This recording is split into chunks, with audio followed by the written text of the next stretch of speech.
Welcome back. This is the third in a series of 3 videos on how to engage with policymakers. In this one, we're going to think about routes of access. Pushing at the door is not enough. We need to push at the right door at the best time in such a way that will open it. So we're going to think briefly about which doors to push, how to gain access, how to be visible. There are a number of potential open doorways for us as academics wanting to engage with policymakers. I've talked already in the second video about select committees, what they do and how to get in touch with them.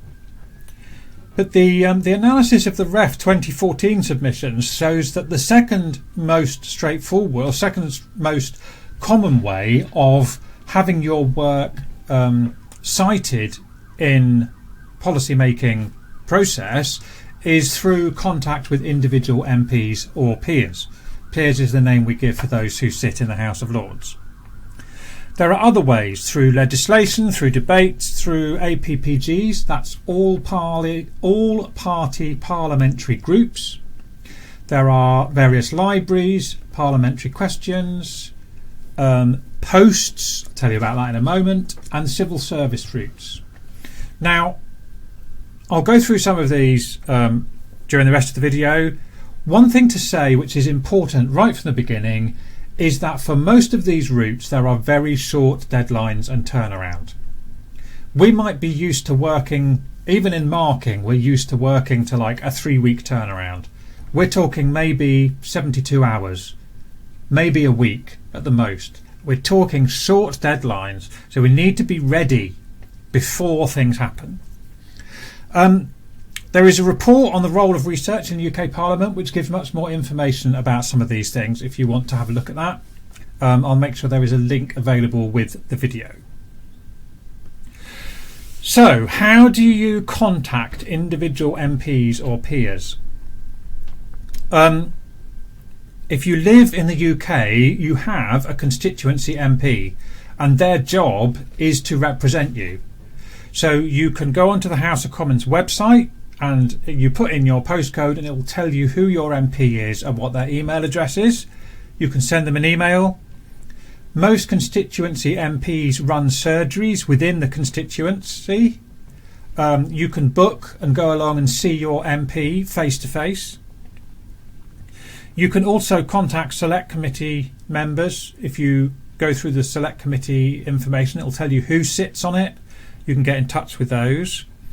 Your Member of Parliament for your constituency has a responsibility to meet and to listen to your issues, your comments and things like that.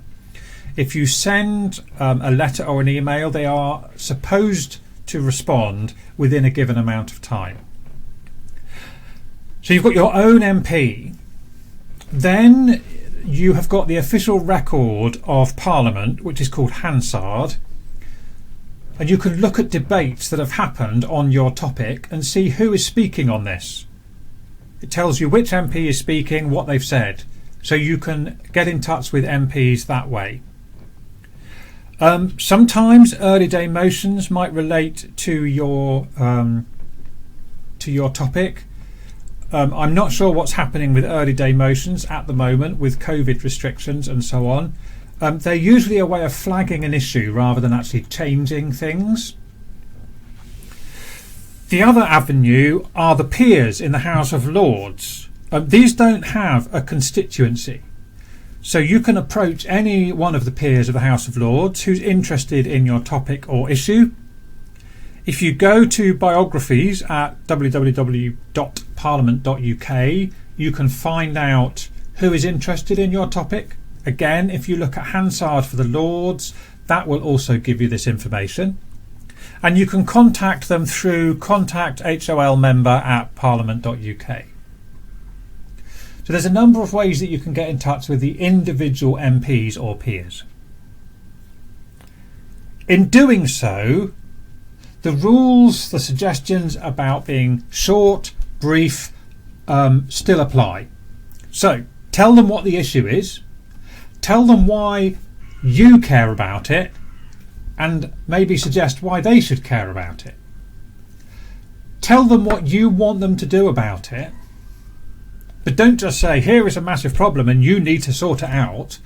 Your role in terms of getting them to engage with you is say, here's a massive problem, this is important because we need to do something about it. Here is some work that I've done that might offer a pathway to a solution. So be brief, be clear, and remember, they are not usually an academic specialist in the field. So write for that audience. As I say, you can meet at the surgeries they have locally. Under non-pandemics context, you can request a visit at the house in London. You can write to them and say, I would like to come and meet you in the house and spend 5 minutes, 10 minutes talking to you about this issue, and here's why it's important, and so on. So those are ways of contacting MPs and peers. Another way of getting involved, getting your work onto other people's radar, is through the all-party parliamentary groups. Now, these are cross-party. They're people from all the different parties who have got a common interest, meet together from time to time. There is a registration list there, publications.parliament.uk. Click on that link and it will give you a list of all the different APPGs. There are things from Acquired Brain Injury Group to Zoos and Aquarium, to Afghanistan, to Iraq, to the US. Any topic that you can think of, there is probably an APPG for it. They meet regularly. They're often a good opportunity to network and offer input, so it is possible to go along to these meetings often. Some meet virtually, particularly now. Many of them use Twitter and other social media. So there is an all-party parliamentary group on special educational needs and disability. They meet online, they treat frequently, and you can get involved. There's a religious education APPG. There are physics APPGs. There are all sorts. And it's a really important doorway in terms of access and networking. And it may be something that if you're serious about getting involved in engagement with policymakers, think about getting involved in this, even if you haven't got an immediate solution to an immediate problem. Getting your name onto those people's radars will be useful when their select committee turn to your topic. Somebody will say, oh yes, so-and-so came to an APPG on that. Let's get them to come and give some evidence. So they're a really useful way to get a foot in the door. Other routes. Both the Commons and the Lords have specialist libraries. Generally, the first place an MP will go to when they have a question is to their library. And when debates are underway, a particular debate is coming up about a topic or about a particular piece of legislation, those libraries prepare briefing papers and debate packs. You can send a 250-word summary to papers@parliament.uk. Send it to your subject specialist. They will log it in the system. If and when that topic comes up and they're preparing briefing papers or debate packs, they may come back to you and say, can you send us a 1,000-word summary, the current view on whether roads should be made of concrete or asphalt. There is also the Parliamentary Office of Science and Technology. They're on Twitter. You can get in touch with them, look at their part of the website, and it will tell you what their current and planned work is. Although they are science and technology, they also engage with social scientists, and they have a series of post notes, usually in a programme, but you can suggest a post note. They have academic fellowships for all career stages, depending on funding, which allow you to do some work with them as part of your academic role, either by being in London for a few months or by working remotely. There are also parliamentary questions. Again, if you know that a particular topic is live, you can send send information to one or other of these groups and say, this seems pertinent, there are parliamentary questions about the topic, I'm happy to provide more information. Generally the thing to do is to offer help and support, not to send them your latest monograph. Now, this is quite important because usually what happens, a minister doesn't go looking. A minister asks the civil servants to go looking. So, let's imagine an event occurs. Minister and special advisors think about a response so that a policy announcement can be made in response. So they'll turn to their chief civil servants and say, work up some options. Often, as I say, very short deadlines, often work up some options by the end of the week. How do civil servants find you? First thing they're going to do is Google the topic. Going to Google the topic. Is your name going to come up? Yeah, Jonathan Doney's just published an excellent paper on this. It says so here on Google. Right, click on let's look at the paper. Oh, it's paywalled. Oh, it's in a subscriber only journal. Need to make ourselves visible. So one way to do that is to provide summaries of your publications. Maybe you tweet, I've just published a paper, it's about this. This is what's covered.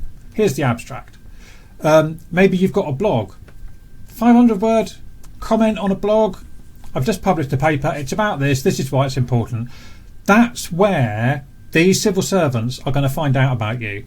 They're not going to find you in the latest edition of the Journal of Negative Results. Maybe it's just me who's the only person publishing there. So make yourself visible. I don't encourage this lightly, but Google yourself, see what you find and think, is that what I want them to find? Jonathan Doney. Oh, lots of pictures of a cat. Not really the image we're going for. Jonathan Doney, expert in policy development and processes. Right. They'll Google the topic. They'll find out if anyone remembers what was done last time. They often don't. They'll call an expert that is known to the department. So you want to make sure, if you can, if you're serious about this, you want to make sure that yours is the name they go to. And do that by some of those other things I've already mentioned. Doing post notes, getting your name there. Then they'll make a submission to the minister selects an option, the policy will be leaked to the press, widely derided, the policy is then abandoned, or, as often is the case, it continues anyway. Now, if you're not familiar with the UK system of parliamentary process and the work of civil servants, and you don't mind lots of swearing, one thing to do is to watch some episodes of The Thick of It, because although that is a fictional programme, it is actually quite accurate on what happens. But I do warn you, if you are of a sensitive disposition and swearing is not your thing, you should not watch it, because there is a lot of gratuitous language. So the key point from this is the first thing the civil servants are going to do is Google. So make sure you're on their return, on their find. There are lots of routes in to the civil servants. There's the minister. So junior ministers, they are parliamentary, they are elected, they are part of the government. Special advisors are supposedly, some are independent, some are government. They are in blue. The green are the civil servants. They are the independent, non-political ones. So in most departments you have a permanent secretary, you might have a head of policy, a chief analyst, a chief scientific advisor, you might have policy teams, you might have analytical teams, you might also have others present, secondments, advisory committees, reviews and consultations. So there are a number of different ways of being in touch and in contact with the civil service side of things. Other routes. Through the media. Publish in the media the work that you're doing. If it's relevant, if it's appropriate, if it's something that people need to find out about. Politicians and civil servants read papers too. and they'll take an interest in their own spheres of influence. You might engage with intermediaries. So if you find out that, Dr. So-and-so is the person that select committee always calls on that topic, get in touch with Dr. So-and-so. Tell them a bit more about your work. Tell them how you can help, what you can offer. There's a variety of non-governmental organisations that are influential. There are groups like the British Academy, the Royal Society. I've worked with both of those groups in policy consultations and round tables around education, around maths teaching. I've never been to a select committee, I've never been involved in Parliament, but I've been involved in those intermediary groups. There are lobby groups. Maybe you want to get in touch with them, maybe you want to get involved with them. Maybe there are businesses or social enterprises that are related to your topic. So there are many different ways of getting involved and influencing policy, not just sitting down with the policymaker. I've been involved in some work that's contributed to the devolve, worked with some of the devolved powers both in Welsh Assembly and Northern Ireland. It's about sometimes just getting your name in front of the right person. So here are the top tips. Make sure that you're findable and that what people find is useful in terms of your intentions. Google is their first port of call, so make sure that when they Google your topic, you're there. Be prepared to provide a broad survey of debates in the area, not just the very particular thing that you're working on right now. Write articles in places that policymakers will see them, not just behind academic paywalls. By all means do those things. We have to, for the ref, but maybe write a summary article for a professional journal or for your blog. Build links with the intermediaries that are relevant to your work and network to make sure that people know what your expertise is. You want other people to think your name when your topic comes up. So there's a bit of self-promotion to be done. Be aware of limitations as well. There's a blog link there for you to look at. So, are you findable and what would be found? Daniel Oppenheimer's work on the consequences of erudite vernacular utilised irrespective of necessity. Problems with using long words needlessly. Quite a good hit. Not an uninteresting article. But imagine for a moment meeting someone at an event. You're in the coffee queue, maybe you've done this with your PhD or your elevator pitch. They ask you about your work. What do you say? What's your 2-minute explanation that is suitable for someone who isn't from an academic background? Not just tell them what you do, but engage their interest and show them why it's important, why it's interesting. If they think this is work that could help me, that's a good start. So, here are your next actions, things to think about, things to do. What are the likely best routes for engagement for you? Maybe you need to highlight the problem to which you can suggest a solution. Maybe there's a problem that is self-evident and you need to get your solution in front of people's eyes. How do you get your work noticed? Google, Twitter, blog. Summaries of your work in layman's terms. And then what steps can you take to start engaging with policymakers and influencers? Think about, who are you going to contact next? Which avenues might be the best ones for you to start following? Maybe it's an APPG Twitter feed, you just want to tap into that. Maybe you're going to go to the select committee page for your area and think, what are they looking at next? How does that relate to my work? So what's your next action and how are you going to do it?